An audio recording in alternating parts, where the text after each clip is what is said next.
द्वापर युग से माया के साथ हमारी बहुत गहरी दोस्ती थी। माया के बिना एक कदम भी हम नहीं उठाते थे। लेकिन जैसे हम बाबा के पास आए और बाबा हमें पढ़ाई पढ़ा रहे हैं तो माया को थोड़ी सी जलसी आती है और माया हमारी दुश्मन बनती है। दुश्मन अर्थात मन को दूषित करने वाली, विकार का जहर हमारे मन में घोलने वाली ऐसी माया दुश्मन बनती है। तो माया हमारे पर वार करने के लिए हमेशा दौड़ती रहती है और हम भी उसको खुला चैलेंज देते हैं। भगवान मेरे साथ सर्वशक्तिवान हैं, मेरा तुम कुछ बिगाड़ नहीं सकती है, मुझे तुम युद्ध के मैदान में बॉक्सिंग में हरा नहीं सकती है। हम भी उसको खुला चैलेंज देते हैं।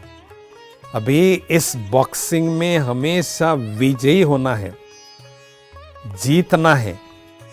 तो बॉक्सिंग कैसी होती है, कब होती है, ये सब जानना बहुत जरूरी है। तो जब हम देह रूपी बॉक्स समझते हैं स्वयं को, तो माया हमें गुस्सा मारती है, क्योंकि देह माया की प्रॉपर्टी है, 5 तत्व और 5 विकारों की प्रॉपर्टी है, और आत्मा ईश्वर की प्रॉपर्टी है। आत्मा का ज्ञान ईश्वर ने हमें दिया है। तो जैसे देह रूपी बॉक्स समझते हैं, वास्तव में हम हैं आत्मा रूपी चैतन्य हीरा उस बॉक्स में विराजमान।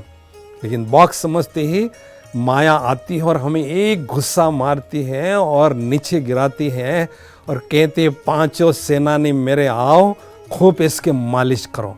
ये मेरा कस्टमर था 2500 साल तक, लेकिन अब अभी पता नहीं किसके दुकान पर जाता है, जो बाबा की दुकान पर जाता है। इसको पीटो।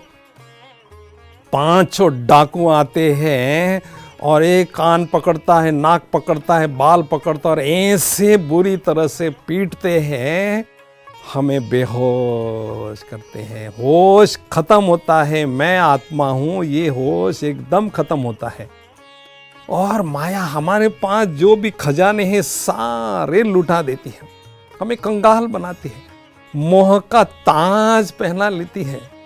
तो बाबा ऊपर से देखते हैं कि ये मेरे लाल का क्या हाल हुआ है, बेहोश पड़ा है। मैंने इसको माला माल करके सतयुग में भेजा था, लेकिन अभी ये माया ने क्या इसका हाल कर दिया है। मुझे कुछ करना होगा। तो रहम के सागर बाबा, प्यार के सागर बाबा माउंट आबू के पहाड़ों पर आते हैं और ब्रह्मा तन के द्वारा मुरली चलाते हैं, और वो मुरली रूपी संजीवनी बूटी मेरे पास बेचते हैं, और जो निमित्त बहन जी है उनके द्वारा मुरली सुनाते हैं। अर्थात वो मुरली रूपी संजीवनी बूटी मुझे सुंघाते हैं। सुनाते हैं माना सुंघाते हैं।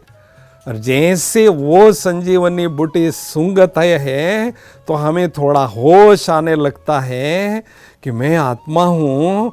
फिर बाबा कहते हैं केवल आत्मा नहीं, महान आत्मा हो। ठीक है, मैं महान आत्मा हूँ। अरे परमात्मा की सर्वशक्तिवान की संतान हो, हम भी परमात्मा की संतान स्वयं को समझने लगते हैं।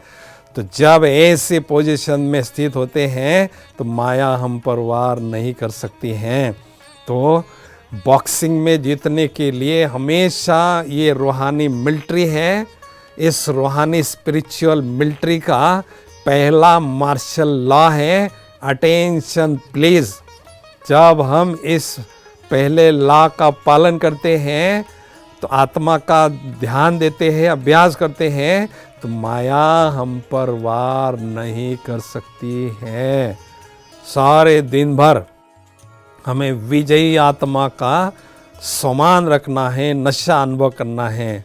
अमृत वेले हर रोज ऐसा अनुभव करना है, प्रयोग करना है कि सर्वशक्तिवान बाप ऊपर से परम धाम से आकर मेरे सामने खड़े हुए हैं और अपने ही कर कमलों से मुझे आत्मा का तिलक लगा रहे हैं और उस पर विजय का तिलक भी मुझे लगा रहे हैं और विजयी भव का वरदान मुझे दे रहे हैं। सर्वशक्तिवान भगवान मुझे विजय भव का वरदान दे रहे हैं। ऐसी मस्ती सारे दिन भर में हमें रहती है तो माया दुश्मन हमारे पर वार नहीं कर सकती है। और ये जो युद्ध होता है उसमें हम जीतते हैं। कईयों का संकल्प चलता है ये माया से युद्ध चल रहा है, हो रहा है, ये क्या सारा संगम चलेगा क्या, कब विजय बनेंगे आखिर। तो ये बात ध्यान रखना है, जब तक आत्मा है अशुद्ध तब तक होता रहेगा ये युद्ध। तो अशुद्धि विकारों के अंश वंश जो भी है वो माया की प्रॉपर्टी है, वो उसको लौटा दो तो माया हमारा पीछा छोड़ देगी। माया हमारे पर वार नहीं कर सकती है। तो माया के साथ जो युद्ध होता है, जो बॉक्सिंग होती है, उस बॉक्सिंग में, उस युद्ध में माया का वार होने वाले वार में जो जीतते हैं उनको वीर कहते हैं और वीरों में जो वीर होते हैं उनको महावीर कहते हैं। ऐसे महावीरों की यादगार वैजयंती माला के रूप में होती है और अनेक आत्माएं ऐसी माला का जप करते हैं। तो हमें इस बॉक्सिंग में जीतने का दृढ़ संकल्प रखना है। माया हमें हार पहनाएगी, हमें हार खिलाएगी, ये हो नहीं सकता है। हमें माया को हार पहनाना है क्योंकि भगवान ने हमें विजय का तिलक लगाया है, विजय का हार पहनाया है। माया हमको हरा नहीं सकती है। इसलिए हमेशा जो मार्शल लॉ का हमारा है, अटेंशन प्लीज का, मैं आत्मा हूँ, मैं महान आत्मा हूँ, मैं सर्वशक्तिवान की संतान हूँ, तो माया के बॉक्सिंग में हम हार नहीं सकते हैं। विजय हमारा जन्म सिद्ध अधिकार है, ऐसा हमेशा अनुभव करते रहेंगे और आगे ही आगे, आगे ही आगे बढ़ते जाएंगे क्योंकि भगवान की पालना मिल रही है। पालना का प्रत्यक्ष प्रमाण है विजयी स्थिति की अनुभूति करना और कराना। हमारे चेहरे पर जब विजय का नशा रहता है तो अनेक आत्माओं को प्रेरणा मिलती है, मुझे भी ऐसी विजयी स्थिति की अनुभूति करना है। तो ये भी बहुत सूक्ष्म सेवा अनेक आत्माओं की हमारे द्वारा होती है। तो हमें विजयीपन के नशे में सदा रहना है। ओम शांति।